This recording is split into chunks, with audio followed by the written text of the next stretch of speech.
À 88 ans, celui qui fut autrefois une icône romantique du cinéma français rompt soudainement son silence. Personne ne s'attendait à ce qu'après des décennies de vie tranquille, Jacques Charrier choisisse ce moment pour tout dire. Et ce qui a secoué toute la France, c'était la confession de la femme qui a changé toute sa vie, Brigitte Bardot. Elle n'a jamais voulu d'enfant, je l'ai soustraite au destin, et elle a dit que son fils était son pire cauchemar. Pas une étoile usée qui se lamente, pas un vieil homme noyé dans les regrets, mais un père, un artiste, une âme déchirée par l'amour, par la gloire et par le silence. À la fin des années 1950, Jacques Charrier était un nom inconnu dans l'industrie du cinéma. Il était différent des stars de l'époque, pas trop tape à l'œil, pas en compétition pour attirer l'attention. Il n'avait qu'une seule chose qui faisait s'arrêter tout le monde, des yeux calmes et intelligents, et une beauté classique qui semblait sortir tout droit d'un tableau. Brigitte Bardot, c'est tout le contraire. Elle est la tempête. Elle était une bombe atomique qui a fait exploser tous les stéréotypes sur les femmes de l'époque, sexy, rebelles, indisciplinées. Et dans cette tempête, Jacques était le seul à ne pas être emporté. Il ne s'inclina pas devant son halo, n'attrapait pas la lumière, il la regardait simplement, comme une personne, et c'est peut-être pour ça qu'elle l'a choisi. En 1959, il se marie au milieu de l'hystérie de plus de 150 journalistes, de paparazzi déguisés en plombiers et même d'une fausse religieuse. Mais ce jour-là même, Jacques réalisa, il n'épousait pas une femme, il a épousé une icône. Ils ont eu un enfant, Nicolas, et c'est là que la tragédie a commencé. Alors que Jacques et sa liftie est rempli de foi que la famille apportera la paix, Bardot, prisonnière de son image iconique, commence à s'effondrer. Elle ne veut pas être mère. Elle a ouvertement dit qu'elle avait peur de tomber enceinte. Et plus tard, dans ses mémoires, elle a écrit des phrases qui ont presque brisé Jacques. Donner naissance à Nicolas a été la plus grosse erreur de ma vie. Jacques Marambot n'a rien dit. Il a tenu l'enfant, l'a élevé, a obtenu la garde exclusive, quittant ainsi les projecteurs pour devenir père à temps plein. À temps plein, mais il n'a jamais oublié. Et quand la vieillesse arrive, il ne peut pas emporter cette douleur avec lui dans la tombe. J'ai crié intérieurement, pas pour moi, mais pour Nicolas. C'est la première partie de l'histoire, une vérité que personne n'a osé dire pendant 60 ans. Un coin caché sous le halo de la femme la plus célèbre de France. Mais il y a deux suites, où Jacques vit, aime, pardonne, et peint sa vie sur toile, sans Bardot. Après son divorce avec Brigitte Bardot en 1963, Jacques Charrier aurait pu choisir de revenir sur le devant de la scène, de signer de gros contrats et de jouer dans des films commerciaux, comme beaucoup d'autres célébrités qui ont été blessées. Mais il ne l'a pas fait. Il a choisi de prendre du recul pour une seule raison, son fils Nicolas. Nicolas qui s'est né dans l'indifférence de sa mère, dans le regard curieux des médias, et entre deux pôles complètement opposés. Une mère qui voulait échapper au rôle de la maternité et un père prêt à abandonner le monde entier pour faire le contraire. Jacques Cartier ne veut pas que son enfant grandisse comme une erreur. Je ne voulais pas que Nicolas ait l'impression que, simplement parce qu'il était le résultat d'une relation ratée, il ne méritait pas d'être aimé. J'ai choisi de changer radicalement, quitter les plateaux de tournage, quitter les avant-premières, quitter la célébrité, parce que l'enfance n'arrive qu'une fois. Pour les étrangers, il est un homme disparu. Pour la presse, il était l'ombre de Bardot. Mais pour Nicolas, il était le monde. Soyez celui qui est là, chaque fois que vous tombez malade, chaque fois que vous tombez, chaque fois que vous avez besoin d'une histoire avant de vous coucher. Jacques fait plus qu'élever des enfants. Il a soigné son propre cœur brisé. Et puis, le coup fatal est arrivé en 1990. Brigitte Bardot publie ses mémoires, initiales bébé. Mani stieti oh. Elle y écrit sans détour. Nicolas était mon pire cauchemar.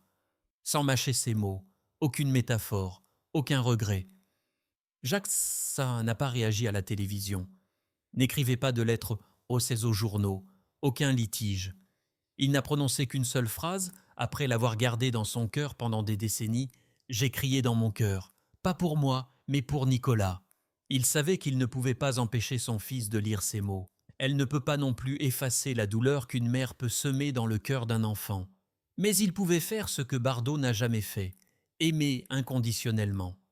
Nicolas a ensuite vécu une vie privée, loin des médias, et c'est peut-être là la preuve la plus évidente d'une enfance suffisamment sûre, non pas grâce à un éclair de lumière, mais grâce au bras fort d'un père. Et Jacques, après la douleur, il est revenu à la peinture. Abandonnant le cinéma, il se remet à peindre, non pas de beaux cadres, mais des fragments de son moi intérieur. Ses peintures ne sont ni bruyantes, ni ostentatoires. Ce sont des lettres silencieuses adressées à soi-même. Chaque coup de pinceau est une partie de la mémoire. Chaque couleur est une cicatrice en voie de guérison. Il se réinscrit à l'école des beaux-arts de Paris, à un âge où d'autres partent à la retraite, assis en classe avec des étudiants qui n'avaient jamais entendu parler de lui. Et il n'était pas triste à ce sujet. Je n'ai plus besoin de personne pour me définir. Je peins pour revenir à moi-même. D'un dieu du grand écran à un père à temps plein. D'un cœur brisé à un artiste qui peint avec douleur. Jacques Charrier a vécu une vie inattendue, tranquille, résiliente et discrètement brillante. Jacques Charrier n'a jamais vraiment appartenu au monde des lumières et du glamour. Même quand on l'appelait l'homme de Brigitte Bardot, même quand sa photo était partout dans la presse française au milieu des années 1960, il ne se sentait toujours pas à sa place.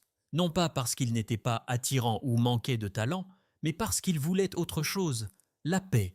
Après son mariage brisé, après que le premier cri de Nicolas ait résonné dans la froideur de sa mère et dans la confusion de toute une société qui regardait sa vie privée, Jacques a choisi ce que peu de gens ont le courage de faire, le silence. Pas de lutte pour la vedette, pas de reproche.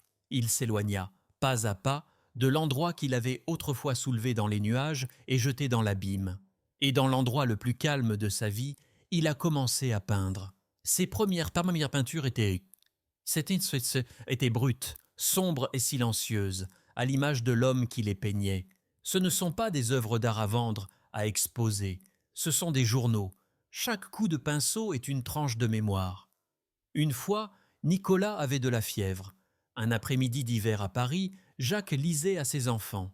Une nuit, dans un silence étrange, il regarda son enfant dormir, puis soudain il se souvint, la femme qui avait donné naissance à cet enfant n'était jamais apparue.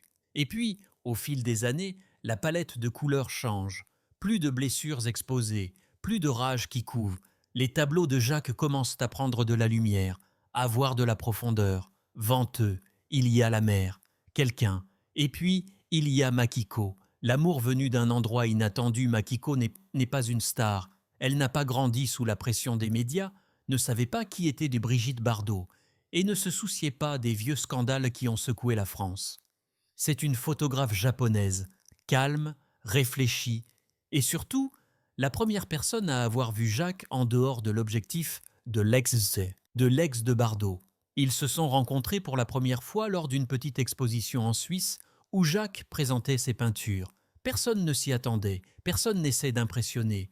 Juste deux âmes, l'une portant 60 ans de douleur, l'autre portant un appareil photo et des yeux sans préjugés. Makiko était fascinée par la mélancolie de ses peintures. Pas le genre triste et mélancolique, mais une sorte de calme qui donne envie de s'arrêter. Je n'ai jamais vu personne peindre la solitude avec autant d'honnêteté, a-t-elle déclaré. Jacques ne répondit pas. Mais pour la première fois depuis des années, il regardait quelqu'un sans voir ses propres défenses. Leur amour est venu lentement, comme un courant d'eau s'infiltrant dans la terre sèche. Aucune confession en larmes, pas de bouquet, juste des conversations sur les couleurs, sur la lumière, sur les souvenirs et les fissures dans l'âme que nous portions tous les deux autrefois. Makiko n'a pas posé de questions sur Bardot. Ne lisez pas non plus les mémoires. Elle ne se soucie pas de savoir si son passé est glorieux. Glorieux ou terrible. Elle ne voyait que le présent. Un homme attachant silencieusement des morceaux de sa vie à ses tableaux. En 2009, ils se sont mariés. Pas de journaliste, pas de robe de mariée fantaisiste, pas de communiqué de presse. Juste deux personnes qui se choisissent l'une l'autre. Et choisissent l'une l'autre, sans autre raison que le véritable amour. Jacques et Makiko s'installent à Saint-Briac-sur-Mer, une petite ville côtière de Bretagne. Il n'y avait pas de lumière de caméra là-bas. Personne ne reconnaissait qui il était. Il n'y avait que la brise marine, les vieilles maisons et assez d'espace pour qu'il puisse respirer. Chaque matin, il se promène avec Makiko le long de la plage. Tous les après-midi, ils se rendent en studio. Chaque soir, ils dînaient ensemble avec des bougies et un CD de jazz. Personne n'a mentionné Bardot. Personne n'a mentionné le cinéma français. Ils vivent simplement. Ils vivent simplement. Simplement. Paisiblement. Makiko ne m'aime pas parce que je suis célèbre. Elle m'aime parce que je peins. Et parce que j'écoute. Dans une rare interview, Jacques a dit un jour « J'ai passé la moitié de ma vie à être perçu comme l'ombre de quelqu'un d'autre. Finalement, j'ai trouvé quelqu'un qui ne me voyait pas ainsi, quelqu'un qui ne me demandait pas d'être quelqu'un d'autre, juste d'être moi-même. » À Saint-Briac, il ouvre plusieurs petites expositions. Un jour, un journaliste l'a reconnu et lui a demandé « Voulez-vous partager quelque chose du passé, de Bardot, de Nicolas ?» Jacques sourit simplement « Pas besoin, j'ai vécu, aimé, pardonné, c'est tout. » Les gens pensent souvent que pardonner signifie laisser les autres être en paix. Mais Jacques a compris. Pardonner, c'est apaiser son cœur. Brigitte Bardot ne s'est jamais excusée. Elle n'est jamais revenue. Elle n'a pas rencontré Nicolas. Elle n'a pas rétracté ses mémoires. Et Jacques, qui avait toutes les raisons de haïr, n'a pas choisi de haïr. Il a choisi d'élever ses enfants avec amour. Choisissez de prendre du recul. Tirage au sort. Choisissez de faire renaître votre vie d'une manière inattendue. Et maintenant, quand tout cela était derrière lui, il dit « J'espère qu'elle a trouvé la paix. Si je pouvais laisser quelque chose à Bardot, ce serait ceci. Une personne n'est pas que chair et sang, c'est aussi un cœur. Et j'ai nourri ce cœur toute ma vie. Aujourd'hui, très peu de jeunes connaissent Jacques Charrier. Ils connaissent Brigitte Bardot. Ils connaissent le symbole. Ils connaissent les scandales. Mais Jacques, il n'a pas besoin de ça, parce que son héritage ne se trouve pas dans les films ou les couvertures de magazines. Il est situé à 1. Ses peintures silencieuses sont toujours exposées dans de petites galeries au Japon, en France et en Suisse, les soirs où il racontait des histoires à Nicolas, alors que les médias pensaient qu'il avait disparu.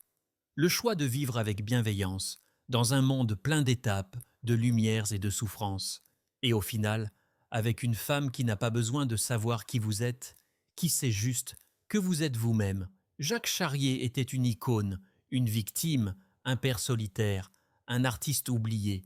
Mais au final, c'était un homme qui a vécu, vraiment vécu, une vie profonde, tranquille et sans prétention.